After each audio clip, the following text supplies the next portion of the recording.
All right. Welcome to the Rise Up Podcast. I'm your host, Jonah Mitchell. On this show, I do my best to help simplify everything that goes into weight loss, fat loss, whatever you're trying to do to improve your health, and ultimately help you get out of your own way in that process so that you can keep the results for good. Thank you so much for taking time to listen with me today. And I want to jump right in because we got a lot to talk about, and I don't want to make this a super long episode, especially when I get above when I'm talking about my lists of things. 9 is a lot. So, we want to jump right in and kind of want to give you a little bit of an overview, so you should for you to stick around to the whole thing, right? Because ultimately, I've made this list based off of everything I've learned, based off everything that I want people to understand as they want to make change that lasts. And everything that I teach my clients so that one day they don't end up needing me. So we're going to quickly go through the list and we're going to go in order in detail. So the first thing that you need to know in order to lose weight for good is motivation does not last. Like every time you've tried and motivation's great, it's exciting, and you're like, oh my God, I'm on cloud nine. This is awesome. Eventually that will slow down. Life will go back to normal, quote unquote, and you will have a harder time showing up than you used to. So keep that in mind. And we're going to talk more in detail about that in a second. Uh, Number two, exercising in a way you enjoy first matters more than anything else. Like consider the goal that you have, right? Fat loss, weight loss, muscle gain, whatever it is, and make sure you make a note of that. And then if you're having a hard time showing up for those things, start with what you actually like doing. Just need to get the ball rolling. We'll go into that in a second. Number three is you don't have to track forever. Tracking is a very useful tool, but there are ways to come off of tracking so that you can actually just enjoy your life with your goals. Number one, two, three, four. I'm already getting lost. So we're on four. Your body burns way more calories than you think it does. Like every time I tell someone this, they're always super shocked to find out that they actually can eat a lot more food than they think. Number five, you don't have to work out every single day. Oh, I can't wait to talk about these. I could talk about each of these probably in their own episode, but I wanted to try and get as much in one. Um, One, two, three, four, five, six. I should have listed this in order. You don't have to earn your food. This is number six. You don't food. We don't want food to be a punishment. We don't want exercise to be a punishment as well. So we're trying to keep our weight off for a long time. Number seven is recovery is equal to, if not more important to the stress that you put on your body. And we'll dive a little bit into that one. You probably want to stick around for that one because it's very important to understand. Number eight, nothing, no supplement, no. Yeah, I'm going to stick with that. No supplement can replace a calorie deficit. There's only one way to lose weight. And number nine is you don't have to cut out carbs or any macronutrient to see results. All right. So we're going to go in order. All right. So stick around to the end, especially for those last few, because those are some of the most easily misconceptions. Or you can jump around and find the one that you want to hear the most about, whatever works for you. So let's start with number one. All right. Motivation does not last. Motivation is a feeling. And it's so hard for people to really truly understand that because when they're in it, when we feel motivated, it is exciting. We don't have as many excuses that we usually do when our life is busy and all, or we have the energy, we have the desire to make the changes.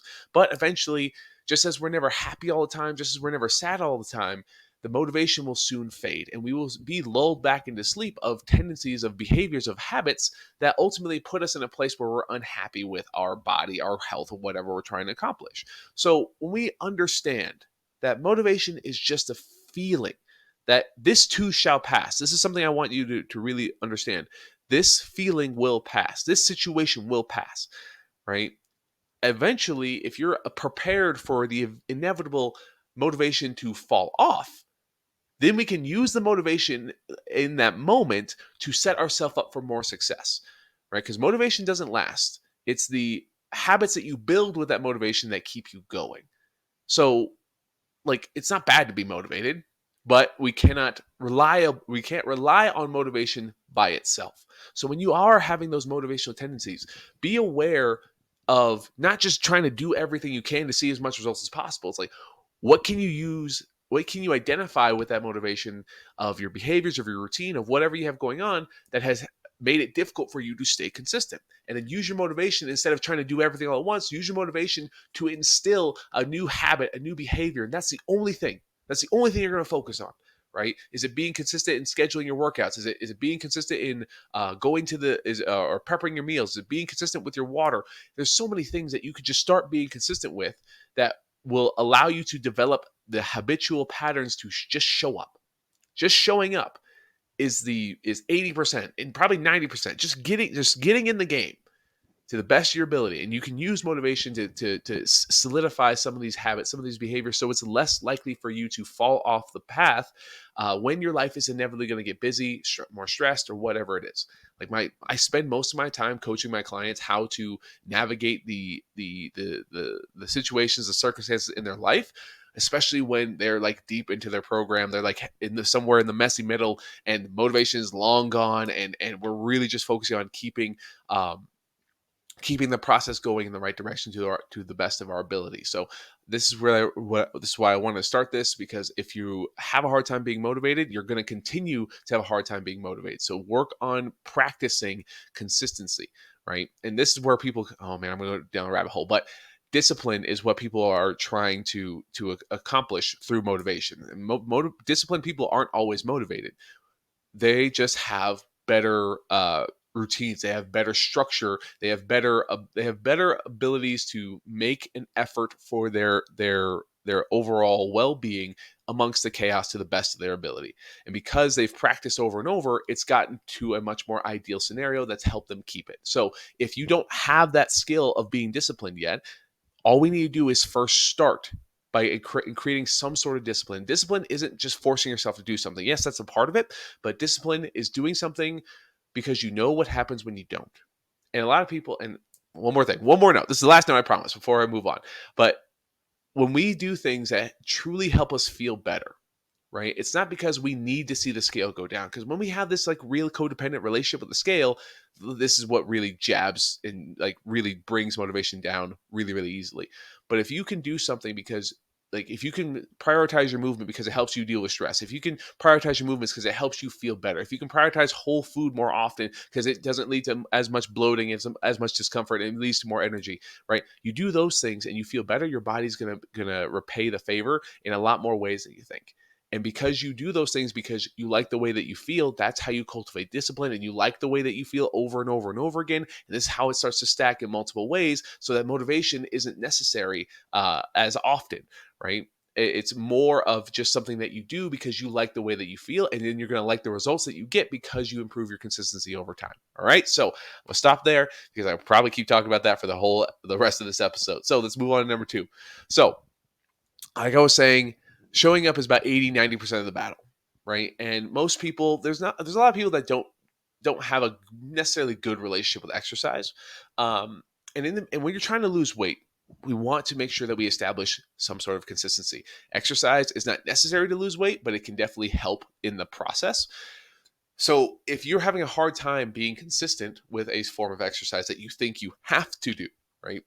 This funny thing that us humans struggle with is when we can't do something or we feel like we have to do something, we're inherently a little bit stubborn. And if it's not something that truly like resonates or aligns with us, subconsciously we're going to fight back at every tooth and nail, or we're going to make an excuse not to do the thing that we think we have to do.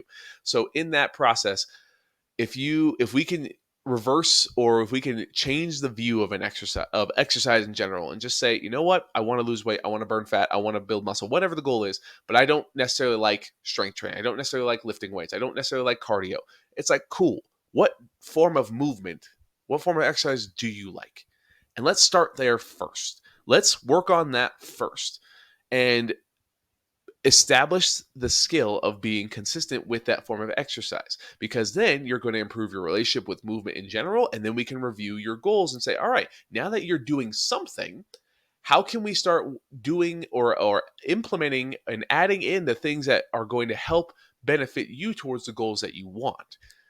So I had clients who would use a weighted hula hoop because she hated to do any other form of cardio. So I was like, hey, start there. Just do what you like doing. And she just had a weight loss goal. So we just needed her to move, right? Just move in any capacity in the beginning, and then we'll worry about the specifics later. Because if we're not doing anything at all, we're ultimately making it really, really difficult. So start by doing something that genuinely you enjoy. And going back to number 1, do something that just helps you feel better. right? If you feel better afterwards, you're probably going to keep showing up to do it. If you keep showing up to do it, you're going to increase your consistency. And if you keep increase your consistency, you're going to keep seeing results. It's probably going to be a theme going on throughout this whole episode. Um, all right. So let's move on to number 3. So number 3 is when it comes to tracking, people have like this stigma of like, I don't want to think about my food. I don't want to weigh and measure my food. It takes so much time. And they're right. They're right. There are when you go from not tracking to trying to learn how to track, it is a lot of mental energy, especially if we have pretty busy, chaotic, stressful lives. So the what I want people to understand is tracking is a helpful tool to help you just understand your food and give you the ability to say what to understand what you're seeing when it comes to your goals. If you're seeing the goals that you want, it helps you understand why. And if you're not seeing the goals that you want, it also helps you understand why, especially if you can be as honest as possible with tracking. And I think that's another thing that people struggle with tracking. It's like you have to be honest. You have to own up to the snacks that slip in here and there, and then you have to be aware of liquid calories. And it sounds exhausting, but it's the ultimate tool to help you just gain control around your food. So you know exactly where your calories are coming from. And you know, like when you go out to eat, it may not be as super accurate, but if you have a best guess, you can still make a more aligned decision that's going to help you stay within the means to see your goals. And then once you have that understanding and that practice over and over again, then you can start weaning off of it and say, okay, now this is where we earn the right to eyeball our portions. It does take time in the beginning, and it takes practice like anything.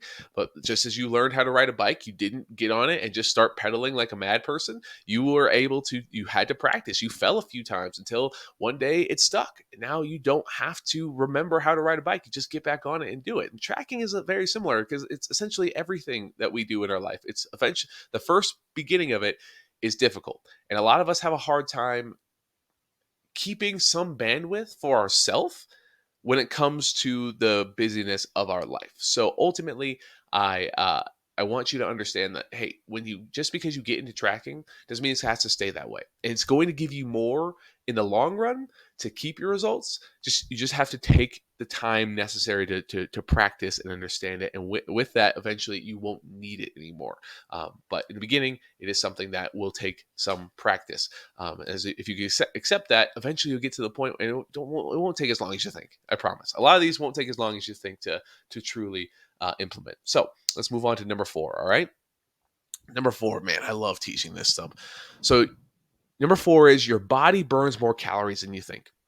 If you just like me sitting at this desk, you working a 9 to 5 job that's like sedentary, you burn way more calories than you think just sitting there living.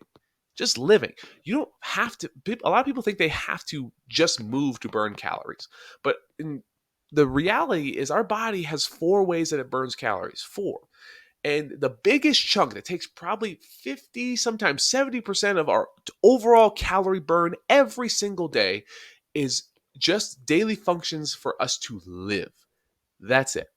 So your heart pumping, you breathing, all your internal organs doing their daily functions. Your brain is consuming a lot of energy. All these things take up about 50 to 70% of your overall calorie expenditure every single day. And to give you an example, I am 6'2", 205 pounds, probably a little less because I've been sick all week and I haven't been able to eat or exercise very much. So I'm not too happy about it. But on average, my overall just calories burned just living is anywhere from 2,000 to 2,200 calories just living. That's it. I don't have to move to burn that many calories.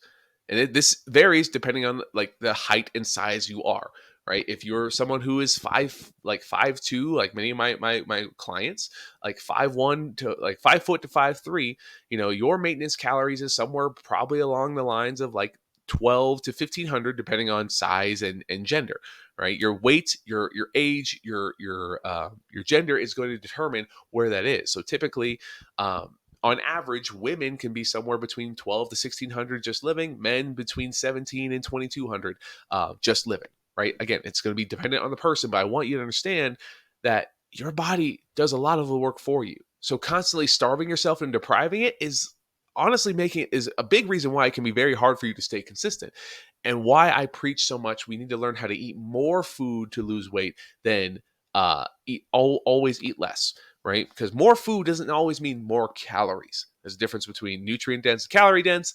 That could be a whole episode. Actually, there is an episode somewhere in my podcast about all of that. But essentially, when you understand that your body does a lot of work for you and you don't have to be constantly killing yourself with your exercise, then you don't have to worry about, oh, I did so bad, I did so bad, and now I need to make up for it, or I need to go burn 1,000 calories. And that's another thing when it comes to exercise. Our fitness trackers aren't very accurate. So if it says like you're burning 1,000 calories, honestly, it can't really accurately measure it that way. Even if it's intense exercise, it's not as many calories as you think it is. So still utilize exercise in a way to help your body understand what you want it to do, but you don't need to suffer to see the results. I mean, there's going to be some discomfort, there's going to be some change that has to happen, but constantly depriving your body lower amounts of calories and it's just daily expenditure, it's daily basic functions. It's why you have such a hard time with craving and your hunger gets so ravenous, and then when you finally get to have that food that you've been thinking about so much, you go overboard and end up eating in a maintenance or even a surplus, and you make it hard to see results because your body needs to feel supported. Like it can do anything. We can technically like eat well below that minimum amount of calories our body burns just living. And if you truly were, you would be losing weight. You would be losing weight. Like if you're tracking amount of calories and you're not seeing weight, there's sneaky calories coming in. But again, I'm going down a rabbit hole. So ultimately, I just want you to understand that your body is there. It does a lot of the work for you. So move in a way that you enjoy. Feed your body enough based off the amount that you weigh, right? Your current situation. And then from there, like once you learn how to prioritize on volume in your diet, high protein, high fiber diets, that's where you get to feel like you're eating more food but less calories, right? And this is why protein, fruits, veggies are considered more healthy because they're less calorie for higher volume, and then you won't feel like you're starving as much. Most of us eat a very nutrient devoid diet, very highly processed diet. Think foods that come from boxes, bags. Nothing's wrong with those, but those foods are very easy to overconsume calories. Just weigh out a serving size of peanut butter. I promise you, you're going to be so upset what the actual serving size looks like. Because most of us, we slather peanut butter on our bread. I love peanut butter. When I learned what an actual serving size is and how easy it is to overconsume calories from peanut butter, it opened my eyes. Like, okay, like I need to be more aware. Like, where do I want to spend my calories? What foods do I want to prioritize are going to help me feel satiated for longer so that I can see the results that I want without feeling miserable? All right. So, and again, your body does a lot of the work for you. So it's basically backwards knowledge to try and just starve yourself. And that's why it doesn't last very long, because your body ends up fighting against you and with cravings, with ravenous hunger. And then when you finally get a chance to eat, it's all hell breaks loose, So, yeah, hope that makes sense. All right. Number 5, you don't have to work out every single day. This one is for my people who are very busy. I mean, this is for everybody, really, but something that I want everyone to understand. Exercise is important, but you don't have to do it every single day. And and the next one is going to explain why that is. But ultimately, working out your body is is a very powerful, adaptable machine, but it only can adapt from so much for so long. And if we have a lot of stress in our lives, if we have a lot of stress in our emotions, our mental state, and we have stress at work, we have stress at family, and then we're trying to work out excessively on top of all that, well, it doesn't make weight loss or fat loss impossible, but it may affect the information in a way that you don't like, where the physical progress on the scale doesn't fall as fast as you ideally would like it to. And ultimately, when we're trying to understand what is enough to change our body, well, working out just regularly in a consistent manner. So I like to recommend 2 to 5 times a week in a way that is ideal for their goals and that they will stay consistent with. And as long as they stick with that, and they improve their overall daily activity. I like to coach my people to get about 6 to 10,000 steps on a regular basis. Again, these things take time, but if you can do that, you're going to make it easy to fit in your schedule. You're going to give your body time to recover from exercise, so it knows what to adapt to. It's not going to always add extra stressors on top of something that you may already be stressed with, and then you ultimately get to keep showing up for the long run because your body gets enough time to actually adapt the way that you want it to, because it doesn't have as many stressors. Now, there are always exceptions, right? But this is primarily geared towards the people who have a hard time staying consistent and think they have to do things that make their lives miserable. This is not the case. Do something that you can stick with. Don't do something that you think you have to do. So ultimately, you're going to find reasons to not do it, and then you're going to be less consistent, and you're not going to be able to see the results that you want. All right. So that leads me to the next one. The next one is recover. Recover, recover, recover. So you don't have to work out every single day.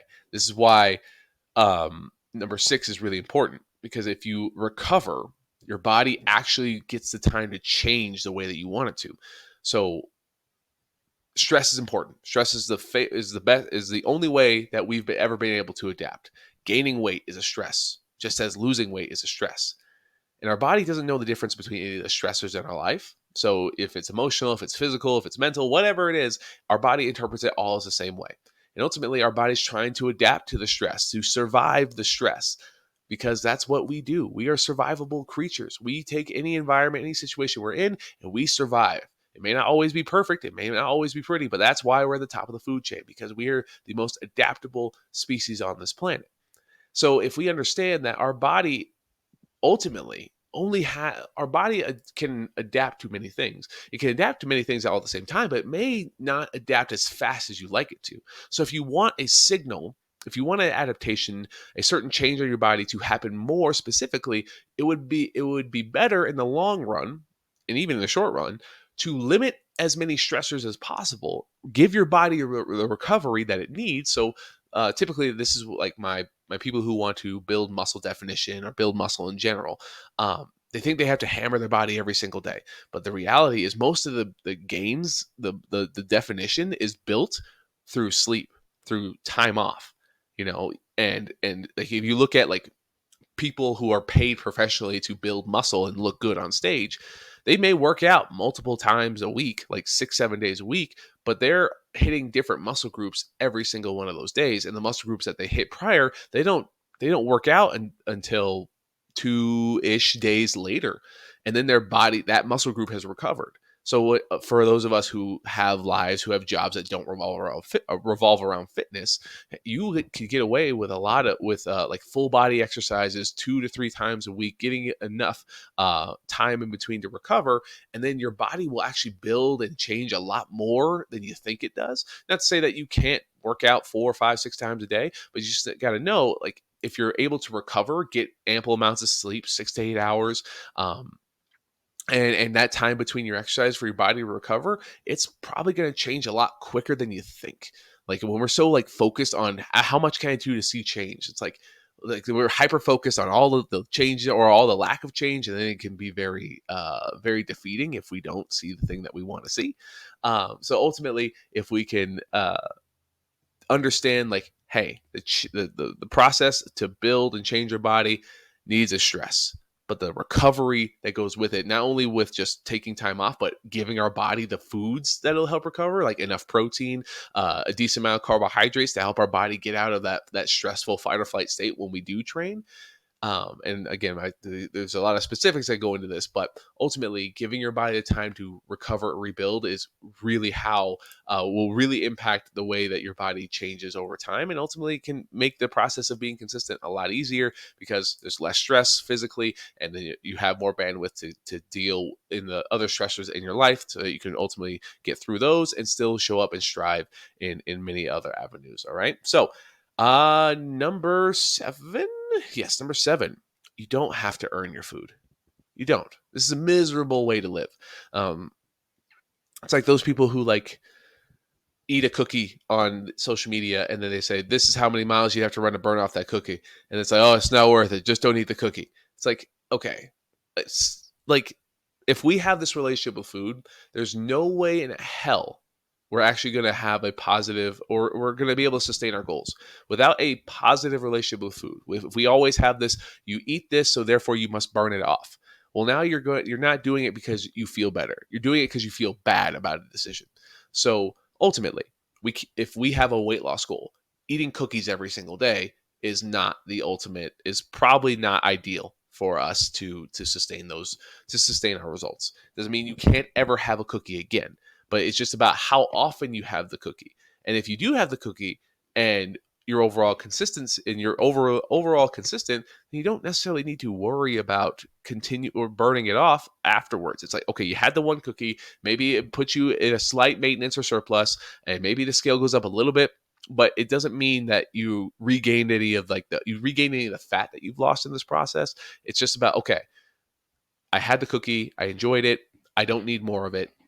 Then that's another skill that would take some time to develop. But if you can keep it to an every now and again as you're trying to actively lose weight, you can have a cookie every now and again, and your body won't truly store energy the way that you think it does. And to really highlight this, all right, 1 pound of fat is roughly 3,500 calories. 3,500 calories. All right. So those of us who've seen rapid fluctuations like 2 to 5 pounds overnight, if that was truly 2 to 5 pounds of fat, take 3,500 and multiply it by 5. Let's get the extreme. Let's say we're on the higher end of a fluctuation. 3,500 times 5. What is that? 17,000 calories? Like maybe I think higher than that actually. You would have to eat 17,000 calories in excess in one day to gain 5 pounds of fat. That's excluding, that's if you didn't, that's even if we don't include the calories that you burn that day. So you technically have to burn more than, you have to eat more than 17,000 calories to truly gain 5 pounds of fat. Our body weight is easily fluctuated by carbohydrates, by stress, by lack of sleep, by sodium. So if the scale weight goes up a few pounds after one situation, one thing, a sugary treat that's higher in carbohydrates, well, that's normal because higher carbohydrates leads our body to hold on to a little bit more water. And if you go back to normal, that water weight will come down. So I tell you this because you don't need to have this negative relationship with your food. Developing a positive relationship with consistency in the process allows you to enjoy sweets and meals out every now and again in a way that is ideal for your goals if you're trying to lose weight. All right. So I'm trying to keep this under 30 minutes, but it probably won't happen. Number 8, nothing can replace a calorie deficit. There's only one way to lose weight. If you listen to me for a short while, or a long time, I've talked a lot about this. The ultimate way we lose weight is to be in a calorie deficit. So many people turn to supplements and shakes and all these things that are supposed to help them lose weight. But it's like throwing a Band-Aid on a gushing wound. It's like, yeah, maybe it'll see some progress. Maybe it'll stop the bleeding. Or maybe duct tape on like the Hoover Dam. It's like, oh, there's a crack in the Hoover Dam. Let's just throw some duct tape over it. Like maybe it might stop some of the leakage. But the problem is still there. The overconsumption of calories is still there. And this is not me saying that you're stuffing your face, right, all the time. A lot of people aren't actually eating as much food as they think. Like a lot of people think I don't eat very much. But like I was saying earlier, like there's a lot of, when it comes to tracking, there's a lot of ways calories sneak into our diet. So it's not always necessarily food that we're over consuming. It's just calories. So liquid calories, this comes from drinks, oils, right? If you're not preparing the meals if you're not preparing most of your meals by yourself, if you're ordering them out, like there's a lot of things that go into those foods that you're not aware of. And even though you may not feel like you're eating all that much, the calories are still a way that you're not actually in a deficit. So if you understand, okay, if I'm not losing weight, I'm not in a calorie deficit, right? A supplement isn't going to fix that. A diet can help fix that. It's gonna help limit the discrepancy of calories in your diet to ultimately see weight loss. But if you don't understand why or how, maybe when you stop doing that diet, the weight can come back on. So a deficit is the only way to lose weight. If you're not losing weight, you're not in a deficit. If you're doing everything right, or you think you're doing everything right, you're not seeing the results. That's not me telling you you're a failure. It's just we haven't found the reason why the change hasn't come yet. And that should be your goal first. Why is it not going the way that I want to? Am I actually being as accurate as I think I am? Because we don't want to jump to something, a band-aid solution that's going to leave the problem there. Because ultimately that's going to ruin our relationship with ourselves and our food and keep us in a cycle and a rat race over a long period of time. If we can explain the logic back into it, remember, the only way I lose weight is to be in a calorie deficit. If I'm not seeing the results that I want, I am missing something. Either there's something wrong with me, I am not inherently a failure. I just haven't seen the reason why the scale isn't moving yet. And because of that, we will that gives you the ability to find and understand and what needs to change so you can see the results. All right. Now, the last one. the last one. There are no inherently fattening foods. You don't. Number 9 is you don't have to cut out a food group. You don't have to cut out carbs to lose weight. You don't. People who cut out carbs, people who advocate for the keto diet and lifestyle, they see a lot of progress really quickly. But like just as I was saying in these other ones, our water weight is tied into our carbohydrate intake. So cutting out carbs and seeing so much weight, I lost 20 pounds in a month. That's exciting. That's awesome. But if you're someone who cut out carbs for a long time and then started and you're like, oh, I can slip up a little bit, right? Slip up. I can have some fries. I can have some bread back in my diet. You totally can. But if you're not aware that the second you start consuming carbohydrates at a higher frequency, again, your body's going to retain more water. This is just how carbohydrates work. Carbohydrates are a very powerful form of energy. Our body loves carbohydrates. They're not essential nutrients, but when we have carbohydrates in our diet, our body retains about 4 ounces of water per gram that we consume. So when we stop consuming carbohydrates as high as we used to, we see a lot of water weight loss relatively quickly. And then when we reintroduce carbohydrates, we regain the weight, but it's not necessarily regaining fat all the time. I'll get to that in a second. But we regain a lot of water weight really quickly. And then this is where we kind of start demonizing a certain food group. So when you understand, okay, there's no inherently fattening foods. There's only one way to lose weight, that's being a calorie deficit. You can eat nothing but sugar and lose weight.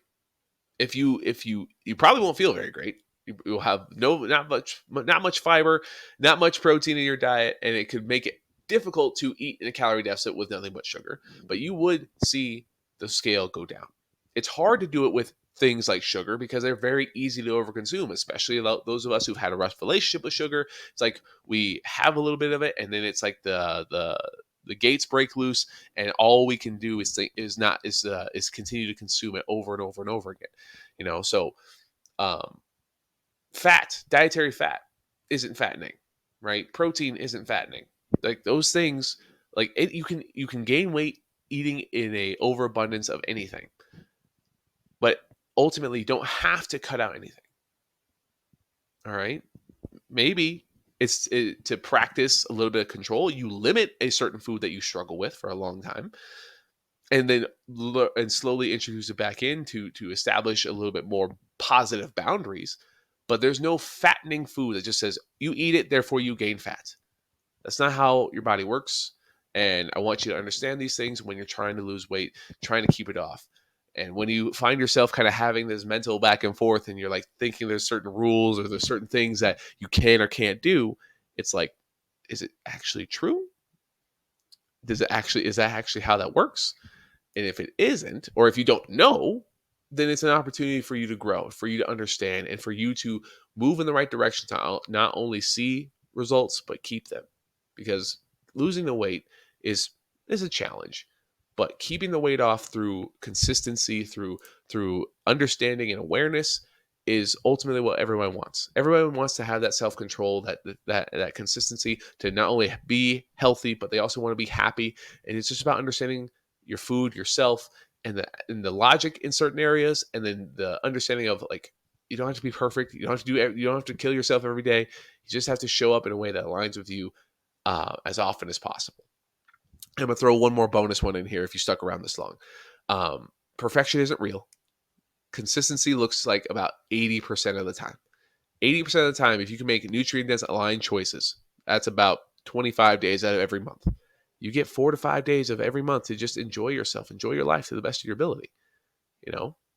21 meals in a week. If you eat breakfast, lunch, and dinner, or meal 1 through 3, right? That's 2 to 4. I'm sorry. That's 2 to 3 meals out of like your diet, quote unquote, that you could enjoy as long as it's still like relatively mindful. Like, we're not blowing out these meals and having 4,000 calories in each. You know, but like you can enjoy yourself occasionally and like consistently within means that will give you variety and give you a reason to continue to show up, because it's not like you're sacrificing everything. you know so there's all these things are here to help you understand and lose weight and understand how to keep it off for good. All right. So I hope that made sense. I know I talked about a lot of things. I probably could just talk about each. I probably should just talk about each one of these in their own episode, which I might do now that I have this list out that I didn't actually write the numbers next to them.